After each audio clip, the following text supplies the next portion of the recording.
যে আমার পানি পড়ার কারণে অসুস্থ রোগীটা সুস্থ হয়ে যাবে, কিন্তু ওই লোকটা জানেন আমি কত বড় গুনাহগার।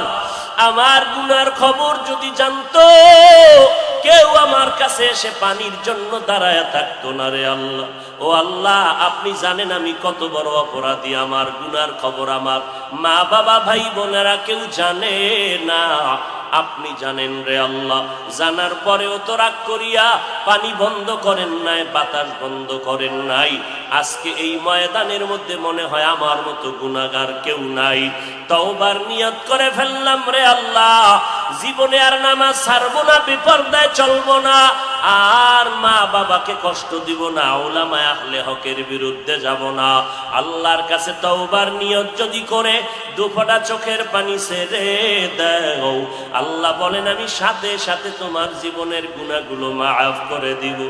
ও আল্লাহর বান্দারা, চোখের পানি নাই, গুনার কারণে দিলটা পাথর হয়ে গেল। আল্লাহর মোহাব্বত নাই, চোখে পানি নাই। আল্লাহর কাছে তৌফিক চাও রে আল্লাহ, কান্নাওয়ালা চক্ষু দান করে দাও, জিকিরওয়ালা জিহ্বা দান করো, আখিরাতের ফিকিরওয়ালা কলব দান করো। ও দয়ার মালিক, আর নবীর তরিকার বাহিরে চলবো না, আর উলামায়ে আহলে হকের বিরুদ্ধে যাব না, মা বাবার বিরুদ্ধে যাব না, দেশ ও জাতির বিরুদ্ধে ষড়যন্ত্রে লিপ্ত হব না। ও দয়ার মালিক, আপনি তো অন্তরের হালাত জানেন। এই ময়দানে সবার তওবা আপনি কবুল করে নেন। এই ময়দানে সব আপনার আশিকদেরকে দ্বীনের খাদেম বানাইয়া তওবার উপরে মজবুত হইয়া মরণ পর্যন্ত নবীর তরিকা মেনে চলার তৌফিক দান করেন। আমিন। আলহামদুলিল্লাহি রাব্বিল আলামিন। والصلاة والسلام على سيد الأنبياء والمرسلين وعلى آله وأصحابه أجمعين يا أرحم الراحمين يا أرحم الراحمين يا أرحم الراحمين رب ارحمهما كما ربياني صغيرا। দয়ার মালিক, কুদরতের নজর দিয়া তাকায় দেখেন রে আল্লাহ, এই ময়দানে কত উলামায়ে কেরাম, কত মুরব্বী হাজী সাহেব, আয় আল্লাহ, কত ব্যবসায়ী, কত চাকরিজীবীরা হাত তুলেছেন, কত যুবক, কত ছাত্র ভাই আপনার দরওয়াজায় হাজির হয়েছে। ও দয়ার মালিক, পর্দার আড়ালে মাইকের আওয়াজ পেয়ে কত মা বোনেরা আপনার দরওয়াজায় হাত তুলেছে। ও আল্লাহ, দুনিয়াতে যেদিন আসছিলাম মায়ের গর্ভ থেকে কত পবিত্র ছিলাম, মা বাবা কত আদর করেছিলেন সেই দিন। আজকে তাকায় দেখি নফস শয়তানের ধোকায় সেই সুন্দর জীবনটারে নাপাক করে ফেলেছি। আমার গুনার কারণে আমার হাত নাপাক, আমার চোখ নাপাক, আমার জিহ্বা নাপাক, আমার অন্তর নাপাক। আমার মতো গুনাহগার এই প্যান্ডেলে আর কেউ নাই রে আল্লাহ। গুনার কারণে চোখে পানি নাই, ডানে কান্নার আওয়াজ, বামে কান্নার আওয়াজ, সামনে থেকে কান্নার আওয়াজ আসে, পেছনে কান্নার আওয়াজ। এই ময়দানে কি আমি একাই কপাল পোড়া রইয়া গেলাম? আমার ডানে কান্না, বামে কান্না, সামনে পেছনে কান্না, আমার চোখে কেন পানি নাই? আমি গুনার কারণে আল্লাহ আপনি বুঝি বেজার হয়ে গেছেন রে আল্লাহ।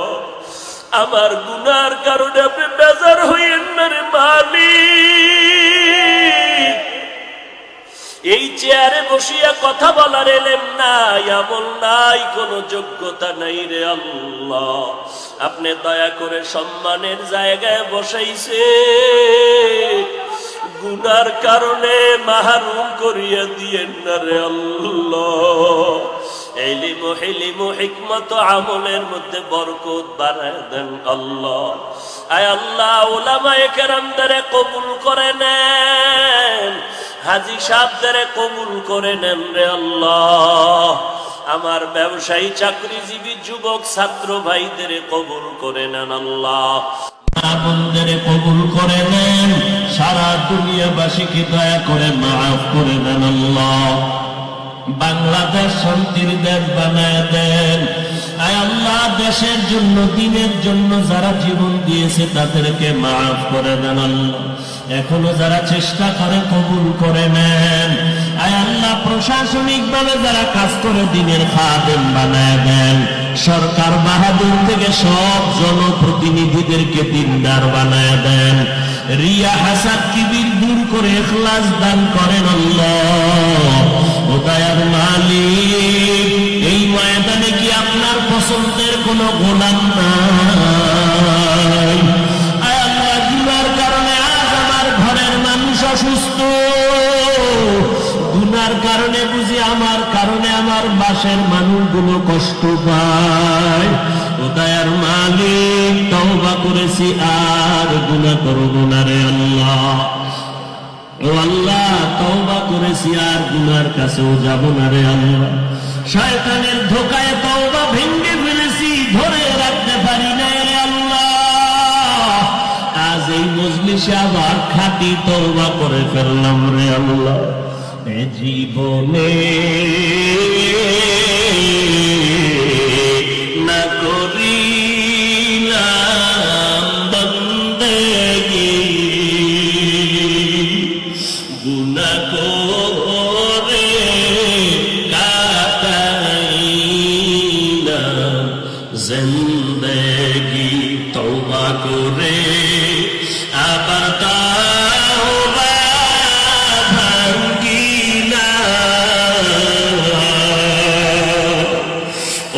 অবশেষে খাঁটি তওবা করিলাম, অবশেষে খাঁটি তওবা করিলাম। সকলেরই দরজা হইতে ফিরিয়া আপনারও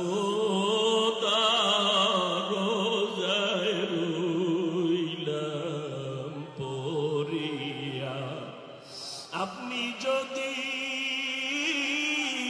মাফ না করে বান্দারে, বলে না আপনার বান্দা যাবে কারদারে। আয় আল্লাহ, একজনের হাত খালি ফিরাইয়া দিয়েন না রে মালিক। মেহেরবানি করে আমাদের জিন্দেগীর সব গুনাহগুলো মাফ করে দেন আল্লাহ। আয় আল্লাহ, আমাদের এই ময়দানের মানুষগুলো দিনের খাদেম বানায় দেন। আয় আল্লাহ, মাহফিল নাজাতের জরিয়া বানায় দেন। আয়োজনকারী সহযোগিতাকারীদের কবুল করে না। জান্নাতের দরজা খোলা হয়ে গেছে, আসো। চারজন নারীকে ডাকবে, তোমাদের কোনো হিসাব নাই, তোমাদের কোনো কিতাব নাই, তোমাদের কোনো পেরেশানি নাই। জান্নাতের 8টা দরওয়াজা, সব দরজা দিয়া ডাকবে, আসো। জান্নাতের হুর তোমাদের জন্য অপেক্ষা করতেছে, জান্নাতের বিছানা তোমাদের জন্য রেডি। কেন তুই সূর্যের গরম যেন না লাগে, কারণ সূর্যের গরম লাগলে মাথার মগজগুলো টাস টাস করে ফেটে যাবে, একটা সেকেন্ডের আযাব সইতে পারবা না। আসো, কোনো হিসাব নাই, জান্নাতের 8টা দরজা খোলা, কোন দরজা দিয়ে ঢুকবা আসো। ও এলাকার মা বোনেরা, 4 জন নারীকে জান্নাতের 8টা দরজা ডাকবে, এর মধ্যে একজন নারী হবেন আমার নবীর কলিজার বিবি। 2 জন স্বামী বিদায়ের পরে বিধবা 40 বছরের নারী খাদিজা রাদিয়াল্লাহু তাআলা আনহা। এমন আদর্শ জমিনে আর কারো নাই, অমুকের আদর্শের সৈনিক আমরা। আল্লাহর কসম, এই জমিনে যত মানুষের আদর্শ আছে, আব্রাহাম লিঙ্কনের আদর্শ, মাও সেতুনের আদর্শ, লেনিনের আদর্শ, কার্ল মার্ক্সের আদর্শ, এক কথায় সব দুনিয়ার মানুষের আদর্শগুলো নাপাক, একমাত্র মদিনাওয়ালা নবীর আদর্শই হলো পাক। সমস্ত মানুষের আদর্শ নাপাক, মদিনার নবীর আদর্শ কেন পাক? দুনিয়ার মানুষের আদর্শ নাপাক হওয়ার কারণ তার চোখ দুইটা নাপাক, তার হাতটা নাপাক, তার দিমাগ নাপাক। কারণ আমি নাপাক কেন? বক্তা হইয়া চেয়ারে বসে মজার মজার বয়ান দিলাম, কিন্তু এই এলাকার মানুষ জানে না আমার হাতটা কি পরিমাণ গুনার কাজ করেছে, আমার জবানটা কি পরিমাণ অপরাধ করলো, আমার চোখ দুইটা কি পরিমাণ অন্যায় করেছে। এই এলাকার মানুষ যদি জানতো, আমার চেয়ারে বসে বয়ান করার সুযোগ দিত না। আল্লাহ কয়, বান্দা আমি তোর সম্মানটারে নষ্ট করি নাই, কারণটা কি জানো? তুই বড় আলেম এই জন্য না, তোর বডির মধ্যে আছে পয়গম্বরের আদর্শ, আর তুই মুহাম্মদের উম্মত হওয়ার কারণে তোর ইজ্জত নষ্ট করি নাই। নষ্ট তো করি নাই, আমি আল্লাহ তোরে আবার ডাক দিলাম, তওবার দরজায় আইসা যদি 2 ফোঁটা চোখের পানি ছেড়ে আমি আল্লাহকে একবার আল্লাহ বলে ডাক দাও, লাব্বাইক বলে যদি তুই হাজিরা দাও, আমি আল্লাহ তোর জীবনের সব গুনাহগুলো মাফ করে দিব। কারণ আমি চাই না আমার মায়ার নবীর উম্মতেরা জাহান্নামে যাবে, কারণ একটা সেকেন্ডের আযাব আমার কোনো বান্দা সহ্য করার শক্তি হবে না। আম্মা জান আয়েশা বলেন, একদিন দেখি আমার মায়ার নবী আমার হুজরায় বসে গুনগুন গুনগুন করে কান্না করেন। আমি আয়েশা বললাম, নবী আমার কোনো ভুলের কারণে আপনি কাঁদেন, আমার কোনো ব্যবহারে কষ্ট পাইয়ে আপনি কাঁদেন নাকি? মায়ার নবী কয়, না না আয়েশা, তোমার ব্যবহারের কারণে কাঁদি না, আমি কান্না করি হাসরের ময়দানের কথা মনে পড়ে গেছে রে আয়েশা। ওই হাসরের ময়দানটা কেমন ভয়ঙ্কর হবে, ওই কথা মনে পড়ে যাওয়ার কারণে আমি কান্না করি। ও নবীর উম্মতেরা, আমার নবীর আদর্শ দেখিয়া মক্কার মানুষ দলে দলে কালেমা পড়ে নবীর সৈনিক হয়ে যায়। আমার নবীর কেমন আদর্শ! নবী রাস্তা দিয়ে হাঁটে, যেখানে কদম দেয় ওখান থেকে দীর্ঘদিন মিশকের ঘেরান আসতেছে, নবীর ঘাম থেকে মিশকের ঘেরান পাওয়া যায়। আমার নবী হাঁটতেছেন রাস্তা দিয়া, বারবার সালামের আওয়াজ শোনা যায়। সাহাবায়ে কেরাম বলেন, মানুষ নাই, সালামের আওয়াজ কোথার থেকে শোনা যায়?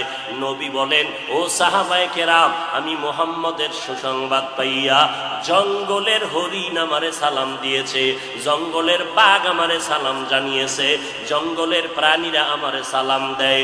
আমার নবীর শরীরের মধ্যে মশা মাছি পড়া হারাম। আরবের মানুষ তাকায় দেখে, মুহাম্মদ যেদিকেই যায় একটা মেঘের খণ্ড তার মাথার উপরে। কেন? সূর্যের গরম জানো নবীর শরীরে লেগে কষ্ট না দেয়, মেঘের খণ্ড ছায়া দেয়। আমার নবীর শরীরে মশা পড়ে না, মাছি পড়ে না, নবী কষ্ট পাবে। সেই নবী আমার এই উম্মতের আদর্শ বাস্তবায়নের জন্য পেটে পাথর বেঁধে কালেমার দাওয়াত দিলেন। আমার নবী মা হারা ইয়তিম, বাবা হারা ইয়তিম। নবী বলে, আমি দুনিয়াতে সে একবার আব্বা বলে ডাক দিতে পারি নাই রে উম্মতেরা।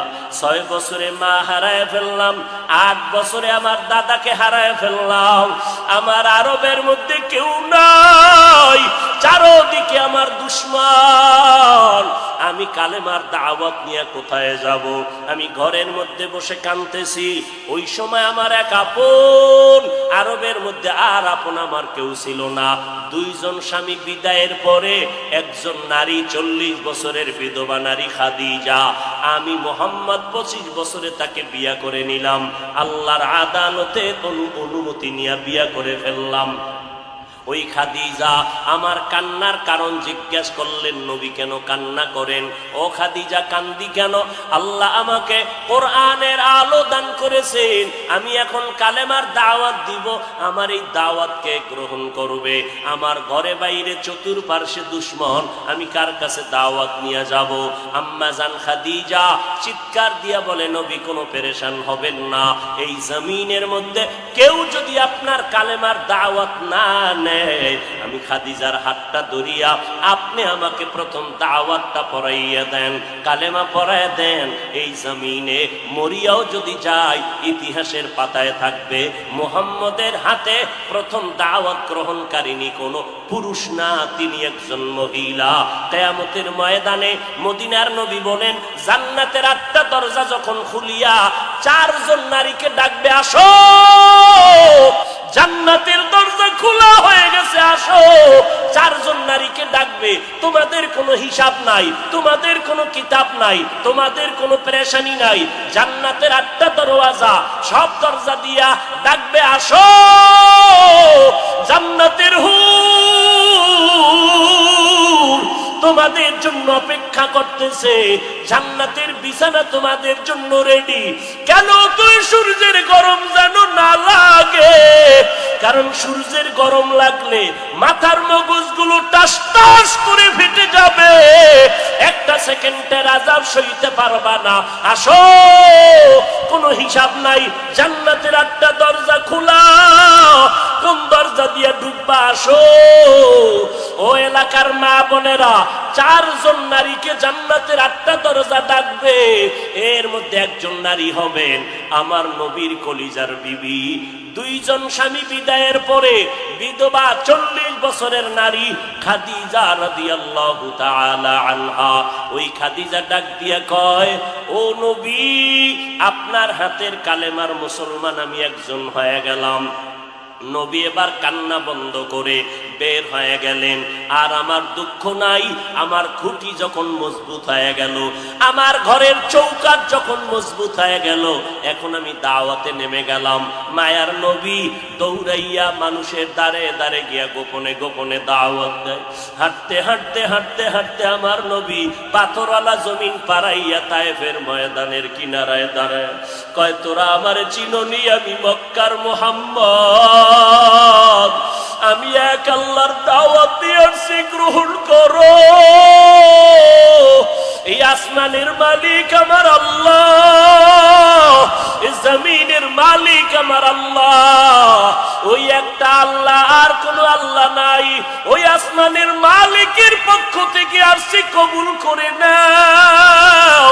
তায়েফের বেঈমানেরা কয়, এটা তো সেই মুহাম্মদ মক্কার পাগল। বাচ্চাদের ডেকে বলে, পাথর মেরে মেরে মুহাম্মদের তাড়াইয়া দাও। যেই নবীর শরীরের মধ্যে মশা মাছি পড়া হারাম, মেঘের খণ্ড ছায়া দেয়, আমার নবী যেন কষ্ট না পায়। ওই শরীরের মধ্যে কাফেরের গোলামেরা এমন বৃষ্টির মতো পাথর মারতেছে, পাথর পরে পরে নবীর শরীর থেকে রক্ত প্রবাহিত হইয়া জুতা আটকাইয়া গেল। মায়ার নবী কান্না করেন, আর কদম বাড়াইয়া বাড়াইয়া মক্কার দিকে রওনা হলে, আবার যত দূর যায় আবার তায়েফের জমিনের দিকে তাকায়।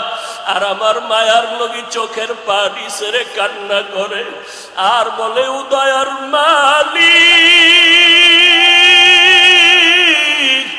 তুমি একটু এদের দিলে রহম দাও। আল্লাহ সাথে সাথে জিবরাইলের পাঠায় দিয়া কয়, জিবরাইল, আমি আমার নবীর কান্না সইতে পারি না, যাও যাও। মুসা নবী আমার আশিক, ঈসা নবী আমার আশিক, ইব্রাহিম আমার আশিক, আর আমি আল্লাহ নিজে মুহাম্মদের আশিক। আমার নবীর কান্না সইতে পারি না, জলদি করে যাও রে জিবরাইল। নবীর অনুমতি নিয়া তায়েফের জমিন উল্টাইয়া তায়েফের মানুষগুলো ধ্বংস করে দাও। জিবরাইল আমিন আইসা আমার নবীরে যখন বললেন, নবী বলে, খবরদার ও ভাই জিবরাইল, এই তায়েফের মানুষগুলোকে তুমি মারবা না রে ভাই, কারণ আমি দুনিয়াতে আসি রহমাতুল লিল আলামিন। আজকে ওরা আমাকে চিনে না, এই জন্য আমারে পাথর মেরে তাড়ায় দেয়। ওরা যদি জানতো আমি মুহাম্মদকে, ওরা তো জানেন আমি মুহাম্মদের বাবা নাই, ওরা জানেন আমি মুহাম্মদের মা নাই, আমি মুহাম্মদ বড় অসহায়। ওরা যদি জানতো আমারে মোহাব্বত করে ওরা আদর করত, পাথর মারতো না। ওরা চিনে না, এই জন্য আমাকে পাথর মেরে তাড়ায় দিতেছে। একদিন যদি কবুল করেন আমার আল্লাহ, ওদের দ্বারা কালেমার খেদমত হবে জমিনের ভিতরে, ওদেরকে মারা যাবে না। ও জিবরাইল, এদের উপরে কোনো আঘাত করিও না। আমার মায়ার নবী রক্ত পড়ে জুতা আটকায় গেল। আম্মা জান আয়েশা রাদিয়াল্লাহু আনহা বলেন, ও মুসলমান নবীরা আশিক, আমার নবী আদর্শ কায়েমের জন্য রক্ত ঝরাইলেন, পেটে পাথর বাঁধলেন। ও নবীর উম্মতের দল, আজকে সেই নবীরে গালি দেওয়া হয়, ওই নবীর অপরাধী বলা হয়। তুমি নবীর আশিক উম্মতেরা চুপ কেমনে থাকো রে বাবা? মুসলমান সন্তানেরা, যুবকেরা, আজকে নবীর আদর্শের টুপি লাগাইলাম, দাড়িটা লম্বা করলাম, লম্বা জামা পরলাম, কই আমাদের খানাও বন্ধ হয় নাই, আমাদের লেখাপড়া স্বাধীনতাও নষ্ট হয় নাই। তোমাকে কে ধোকা দিল? নবীর আদর্শ মানলে স্বাধীনতা থাকবে না। ও বাবা, আমার মতো হুজুর না, তোমার লাইনে নজর করে দেখো, তোমার মতো যুবক স্কুল কলেজে পড়ে এক বেলার নামাজও বাদ দেয় না। দাড়িওয়ালা নামাজি ডাক্তার, প্রফেসর, ইঞ্জিনিয়ারের অভাব নাই। বাবা বলো, তুমি কেন পারবা না? ও আল্লাহর বান্দারা, তোমার আমার মতো যুবক তাকায়া দেখো, ড্রাইভারি করে নামাজ বাদ দেয় না, তুমি কেন পারবা না? তোমার আমার মতো কত ব্যবসায়ী জেনারেল লাইনে পড়েছে, 1 টাকাও হারাম খায় না, এক বেলার নামাজও বাদ দেয় না, কোটি টাকার মালিক, ব্যবসা করে, অভাব নাই, তুমি কেন পারবা না? মনে মনে কি ভাবছো আলেমদের কথা মিথ্যা, আল্লাহর কোরআন মিথ্যা? না রে বাবা না। যদি কোরআন মিথ্যা হইতো, যদি জান্নাত মিথ্যা হইতো, জাহান্নামটা মিথ্যা হইতো। আবু বকরের মতো বান্দা জান্নাতের টিকিট পাইয়া ওই সারা রাত নামাজে দাঁড়াইয়া কাঁদতেন না। মায়ার নবী বলেন, ও আবু বকর কেন কাঁদেন? বলে, হাসরের ময়দানের ভয়ঙ্কর হালাতের কারণে আমি কান্না করতেছি। আম্মা জান আয়েশা বলেন, নবী যখন কান্না করেন, আমি বললাম, নবী কাঁদেন কেন? নবী বলেন, হাসরের ময়দানের কঠিন হালাতের কথা মনে পড়ে গেল। কেমন কঠিন হালাত হবে নবী? আম্মা জানকে আল্লাহর নবী বলেন, আয়েশা, কিয়ামতের ময়দানে মানুষগুলো সব উলঙ্গ দাঁড়াবে। আল্লাহ পাক রব্বুল আলামিন ওই সিরিয়ার জমিনের মধ্যে বসে কাহ্হারিয়াতের সাইনবোর্ড লাগায়া বলবেন, লিমানিল মুলকুল ইয়াউম। আল্লাহ পাকের কুদরতের আওয়াজটা যখন হবে, হাসরের ময়দানটা থরথর করে কেঁপে উঠবে। ওদিকে আল্লাহ বলবে, সূর্য তুই কই? নিচে নেমে আসো। আম্মা জান আয়েশাকে নবী বলেন, ও আয়েশা, ওই হাসরের ময়দানে সূর্যটা যখন নিচে নেমে আসবে, সূর্যের গরমে মাটির জমিনটা পুরে হবে তামা। ওই সময় এমন ভয়ঙ্কর অবস্থা, অপরদিকে জাহান্নামের আওয়াজ। জাহান্নাম বলবে, ও দয়ার মালিক, গুনাহগার গুলো আমার পেটের ভেতরে দাও, আমার পেটে ক্ষুধা লাগছে, তাড়াতাড়ি গুনাহগার গুলো দাও। আল্লাহর নবী বলে, আয়েশা, ওই হাসরের ময়দানে যেই নবীদের কোনো গুনাহ নাই, একজন নবীরও কোনো অপরাধ নাই, কিন্তু সেই নবীরা হাসরের ময়দানের ভয়ঙ্কর হালাত দেখিয়া উম্মতেরে ভুলে যাবে, নিজেদেরকে বাঁচানোর জন্য হাউমাউ করে কাঁদবেন, আর নাফসি নাফসি নাফসি বলে কাঁদবেন। মুসা নবী উম্মতেরে ভুলিয়া নিজেকে বাঁচানোর কান্না করবেন, আদম নবী কান্না করবেন নাফসি বলে। আম্মা জান আয়েশা বলেন, নবী, ওই হাসরের ময়দানে আপনি কি করবেন? মায়ার নবী কাঁদেন আর বলেন, আয়েশা, ওই কঠিন সময় আমি মাওলার কাছে সিজদায় পড়ে কাঁদবো। ওই সময় আমি আমার নিজের জন্য চিন্তা করব না, আমি কেঁদে কেঁদে বলবো, আমার উম্মত গুলো কই? ও আল্লাহ, আমার উম্মত গুলো জান্নাতে দাও। একটা উম্মত জাহান্নামে গেলে আমি মুহাম্মদ জান্নাতে যাব না রে আল্লাহ। ও নবীর আশিকের দল, ওই আল্লাহর নবীর কথা মিথ্যা মনে করিও না রে বাবা। আমার নবী 63 বছরের জীবনে একটা মিথ্যা কথা বলেন না রে নবীর আশিক। কেন তুমি আজকে নবীর তরিকা মতো চলো না? চাকরিও যাবে না, লেখাপড়াও যাবে না, ডাক্তারি পড়ো, ইঞ্জিনিয়ারিং পড়ো, প্রফেসর হও, কিন্তু নবীর তরিকার মালাটা গলায় লাগাও, মা বাবার দোয়া নিয়ে সামনে আগাও। কারণ মা বাবার চোখের পানি ছাড়া জমিনের মধ্যে আর কারো দোয়ায় আগানো যায় না। আজকে মা বাবার চোখের পানিতে চেয়ারে বসলাম, তুমি টাকা পয়সা বাড়ি গাড়ির মালিক, মা বাবার চোখের পানির কারণে পরীক্ষায় ভালো নাম্বার পেয়েছো মা বাবার দোয়ার কারণে। ওই মা বাবার দোয়া নিয়ে তওবা করো আর নবীর সুন্নতের মালা গলায় লাগাও, উলামায়ে আহলে হকের পরামর্শ নিয়ে আগাও। কারণ গুনাহগার হইয়া কবরে গেলে উপায় নাই, গুনাহগার হইয়া হাসরের ময়দানে দাঁড়াইলে উপায় নাই। উসমান রাদিয়াল্লাহু তাআলা আনহু কবরের কিনারা দিয়ে গেলে হাউমাউ করে কান্না করতে, ওমরে ফারুক দরজা লাগায় কান্না করেন, কবরে কেমনে একা থাকবো, আমি গুনাহগার হয়ে যদি ধরা পড়ে যাই আল্লাহর কাছে আমার উপায় নাই। আবু বকর নামাজে দাঁড়ায় কাঁদেন, হাসরের ময়দানে যদি আল্লাহ আমার আমল পছন্দ না করেন, সাথে সাথে অর্ডার হয়ে যাবে জাহান্নামের হ্যান্ডকাপ হাতের মধ্যে লাগায় দাও। ওই সময় জাহান্নামের আগুনের তাপে পেটের নারী ভুঁড়িগুলো পায়খানার রাস্তা দিয়া পড়তে থাকবে। ওই জাহান্নামের আযাব একটা সেকেন্ডের জন্য সহ্য করার ক্ষমতা কারো হবে না। এই রবিউল আউয়াল থেকে তওবা করো রে বাবা। ও যুবক, ও বৃদ্ধ বাবাজি, পর্দার আড়ালে আম্মা জানেরা, আল্লাহর দরবারে তওবা করেন। আজকে আমি বক্তা, আপনারা শ্রোতা, এই পরিচয় কিন্তু মরণকালে কোনোটাই থাকবে না রে বাবা। সাদা কাপুনের প্যাকেটটা যখন হয়ে যাবে, কে আলেম, কে মূর্খ, কে ধনী, কে গরিব, কে ছাত্র, কে শিক্ষক, কোনো ভেদাভেদ থাকবে না। ওই সাদা কাপুনের প্যাকেট বানাইয়া অন্ধকার কবরে রেখে সবাই চলে যাবে। ওই কবরে তিনটা প্রশ্ন আমাকেও করা হবে, আপনাকেও করা হবে।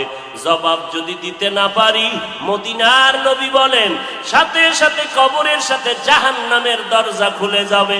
ও আল্লাহর বান্দারা, আজকে দুনিয়াতে সূর্যের গরম সহ্য করতে পারি না, জাহান্নামের আগুন কেমন করে সহ্য করবা? আল্লাহর কাছে দিল খুলিয়া বলো, অন্তর দিয়া বলো, হে মালিক, এই ময়দানে আমার মতো গুনাহগার কেউ নাই, গুনার কারণে আমার হাত না পাক, চোখ না পাক, অন্তর না পাক।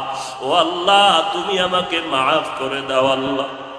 ও আল্লাহ, নবীর চিনতে পারি নাই, নবীর সুন্নতের মালা গলায় লাগাইতে পারি নাই রে আল্লাহ।